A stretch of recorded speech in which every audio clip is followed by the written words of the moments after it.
Аллаһының мәрхәмәте һәм коткаруы килсен сезгә, дуслар. Безнең эра башында Яһудия илендә анасы карынында чакта ук изге рух белән сугарылган бер пәйгамбәр туа. Ул руханилар нәселеннән булган Зәкәрия белән Элисабетның улы Яхья була. Яхья кешеләрне Аллаһы каршында ихлас тәүбәгә килергә һәм тәүбәгә килүләренең билгесе итеп суга чумдырылу юласын үтәргә чакыра. Яхья янына Иерусалим халкы һәм бөтен Яһудия белән Үрдүн буе төбәгендә яшәүчеләр килә. Каршына килүче Гайсәне күреп Яхья: "Менә дөньяның гөнаһын үз өстенә алучы Аллаһы бәрәне. Мин сезне суга чумдырсам, ул сезне изге рухка чумдырыр. Ул Аллаһы углы", дип шаһитлек бирә. Яхья Гайсәнең кем икәнен дә, аның җиргә ни өчен килгәнен дә яхшы аңлый һәм моны кешеләргә ачыктан-ачык, һич тә яшермичә, туп-туры әйтә. Суга чумдырылырга дип күп фарисейларның һәм саддукиларның килүен күреп, Яхья аларга: "Эй сез йылан тукымы, башыгызга төшәсе Аллаһы ачу ярсуыннан качып котыла алырбыз дигән фикерне кем әйтте сезгә? Тәүбәгә килүегезнең ихлас күңелдән икәнен эшегез белән раслагыз. Атабыз Ибраһим бит котылырбыз дип кенә уйламагыз. Сезгә әйтәм, Аллаһы әнә шул ташлардан Ибраһимга балалар бар кыла ала. Агач тамыры янында балта әзер ята. Яхшы җимеш бирми торган һәр агачны кисеп утка ташлыйлар." Муса канунын һәм ата-баба йолаларын, гореф-гадәтләрен җентекләп үтәргә тырышып яшәүче бу фарисейларны нишләп Яхья йылан тукымы дип атый? Нишләп ул аларның башларына төшәсе Аллаһының ачу ярсуыннан качып котыла алмаячакларына ышана? Чөнки ул аларның тәүбәгә килүләренең ихлас түгеллеген күрә. Ничек Яхья аларның йөрәген күрәсең? Аларның эшләреннән, аларның үз-үзләрен тотышыннан, аларның башкаларга булган мөнәсәбәтеннән. Яхья дин әһелләренең фикерләү рәвеше дөрес түгеллеген, аларның җимешләре яраксыз икәнен фаш итә. Ул аларны йылан тукымы, ягъни иблис эшләрен кылучылар дип атаудан курыкмый. Аларга турысын әйтә: "Әгәр яхшы җимеш бирми торган агач кебек булсагыз, сез киселеп утка ташланачаксыз", ди. Әлбәттә, Яхьяның вәгазьләре күпләргә ошамый, чөнки ул аларның яман эшләрен, җирәнгеш гадәтләрен, явыз җинаятләрен фаш итә.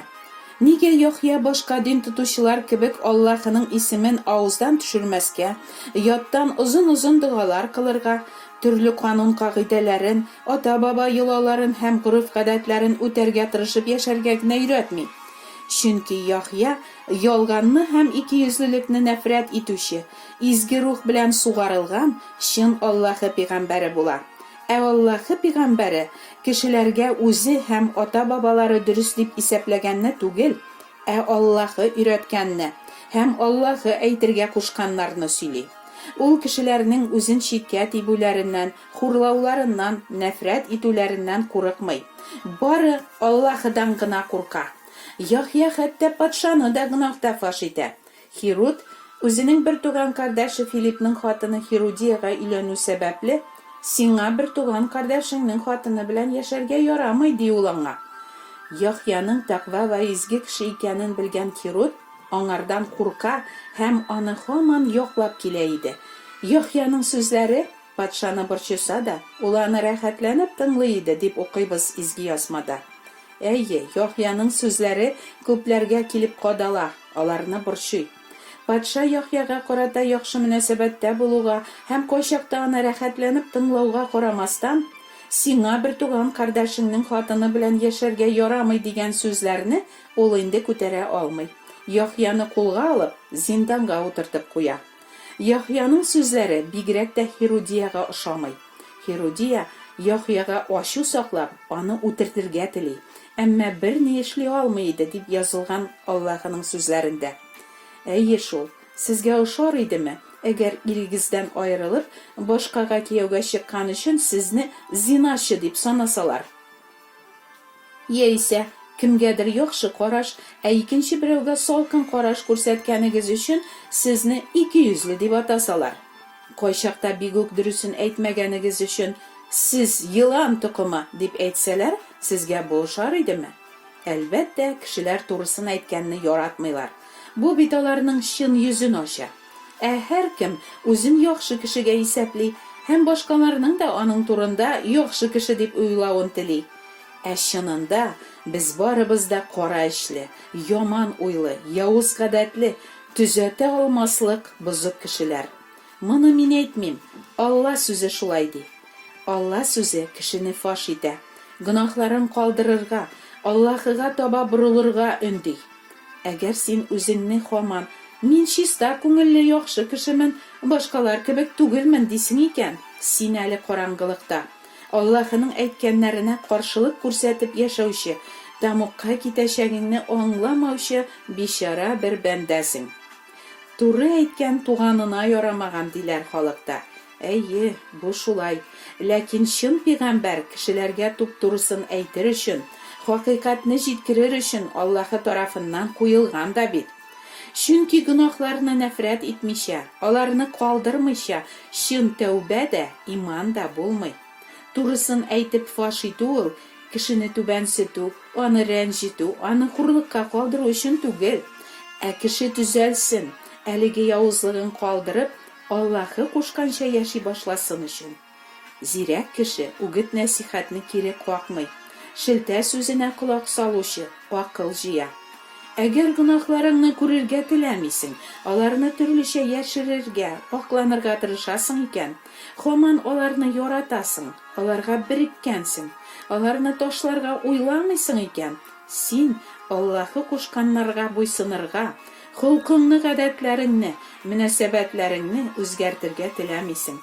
Shunga ko'ra sening tavbangda, duo'ngda, ezgi deb hisoblagan ishlaringda Allohga jirangish. Ko'zlarimizni gunoh tumalaganga ham umrimiz bo'yi bizning bilan idora etuvchi yovuz kishilarga bo'ysunib yashaganga ko'ra, biz balakaydan o'zimizni aybat kishiga sonadik. Tani biz nafslarina yomon odatlarga erib amal qildik. Herodiada yovuz niyatin turmushga oshirish uchun o'ng'ayli vaqt kuta, ham bu xotinga shunday mumkinchilik tuwa. Herodning tug'an kunida Herodiyaning qizi qo'noqlar oldinda biydi, ham Herodga shul qadar ishadiki, u nigina so'rasa-da barinda berilga ont etdi. Qiz esa onasi yaratgancha, "Hazruk shumdirushi Yahyoning boshini talinkaga solib ketir" deb aytdi. Podsho qayg'uga tushdi.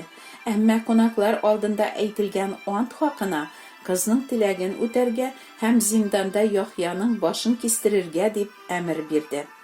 Boshni talinkaga solib ketirdilar, ham qizga berdilar. Avul onasina iltib berdi. Podshoning tug'an kun majlisi mana shulay tamomlana. Herodiya kibik, yeysa boshqa yo'l bilan o'zin fosh etuvchidan kishi qutuladi olar. Lekin o'zining yovuz yuragin fosh etuvchi Allohdan ol nishi qutulur ekan? Mug'ayin sen, yo'q, men u xotin kibik yovuz tugilman. O anday jinayatga men bir qo'shanda bora olmayashaqman. Men anday tugil deyarsin. Ayyi, bunday ishga bormassing-da. Ammo Alloh so'zi bulaydi. Nindida bo'lsa biror kishiga nafratlanuvchi har kim kishi o'tiruvchi bo'lar. Bu so'zlarni eshitgach qaysi biz men kishi o'tirmadim deya olar. Yuragimizdan chiqqan usalliq, jahannamdan yolqin olgan tilimiz, ham nafrat uchqunlari chechib turgan ko'z qarashlarimiz bilan biz yaqinlarimizni o'tirmaymizmi? Yahyo Allohning to'g'ri ham quyuq xizmatchisi bo'lar. Yerda yashaganda kishi ayirmisha, haqiqat so'zlarini har kimga yetkazishga tirishgani uchun uni nafrat etsalarda, go'mirin kissalarda, Allohga ixlos iymon etib, G'aysa ustanida ketirgan ezgi qurbongagina umid bog'laganga ko'ra, u o'z jonini yo'qoltmay, u endi o'limdan mangilik turmushga ko'chdi. Agar sen shin ko'ngildan Allohni izlaysan, ona ixlos yorarga tilaysan ekan, o'qining so'zlarin, ezgi yozmani, Күр Аллаһының ни кадәр изге, ә үзеңнең ни кадәр шакшы икәнеңне.